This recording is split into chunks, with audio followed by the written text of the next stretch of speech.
in this country. Just totally wrong. Thank you. Thank you.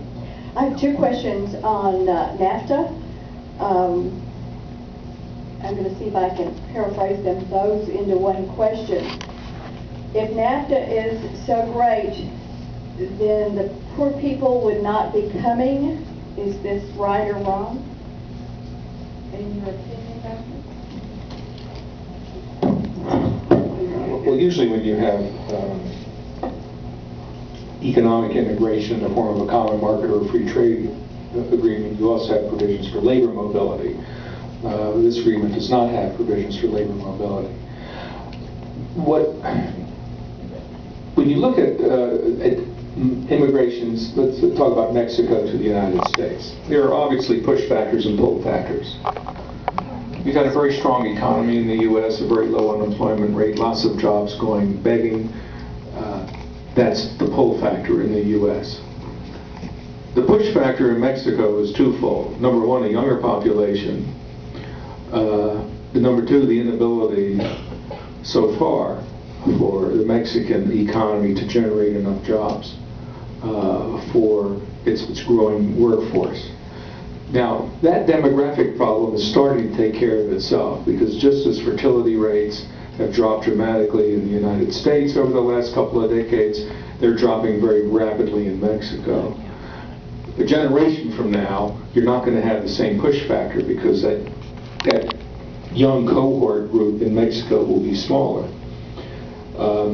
So there are a number of factors that drive migration. Now, I predict in 2007 we will see a lot lower level of migration from Mexico to the United States, both legal and illegal. And the reason is the housing market has declined. If you saw the paper today, National Association of Home Builders believes that home starts this year will be maybe 25% lower than they were last year. We're already starting to see that. In the last 6 months, the number of border apprehensions has declined. So what that is saying is that the pull factor isn't as strong as it was a year or two ago, because a lot of that was related to the housing industry. So again, it's, there are these economic drivers in terms of being a positive magnet and a negative magnet. Follow-up question, and I don't know whether you can add on to this or give our audience a better explanation, but it's in reference to losing jobs to companies that have exported their production to Mexico, and then the amount of immigration here. And the question is, how is this fair? I'm not exactly sure what the question, what the questioner is trying to get at. And the fairness issue, when you say what's fair, was it fair in 1860 when the Singer Sewing Machine Company opened its first plant in China, and there were some job losses in the United States, and that was 180 years ago or 160 years ago.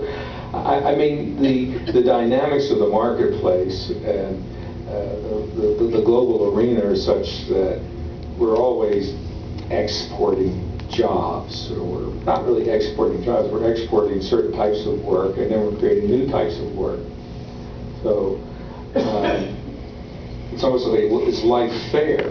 Is life fair if you're a high school graduate, or maybe you're not, in Beaumont, Texas, but you joined the union and you went to work in the petrochemical industry, and you were earning $30 an hour with a high school diploma or less. And then lo and behold, half of the refineries and chemical plants in South Texas close, and you're out of work, and you're not trained to do anything else. Is that fair? I don't want to be flip, but I mean, that's life. I mean, that just gets back to the importance of education being able to learn and relearn because you're going to change jobs and occupations and technology, all this stuff. There's a debate going on right now. In fact, the chairman of the Fed, Ben Bernanke, commented on this yesterday and given a speech somewhere. Latest issue of The Economist magazine, winners and losers, called something, the winners and losers in globalization. This is a big debate about globalization. It's destroying jobs. It's causing a widening of the gap between the rich and How is the determination justified in the case of entitlement of education and not health care for the undocumented in Tarrant County? Ron? I've got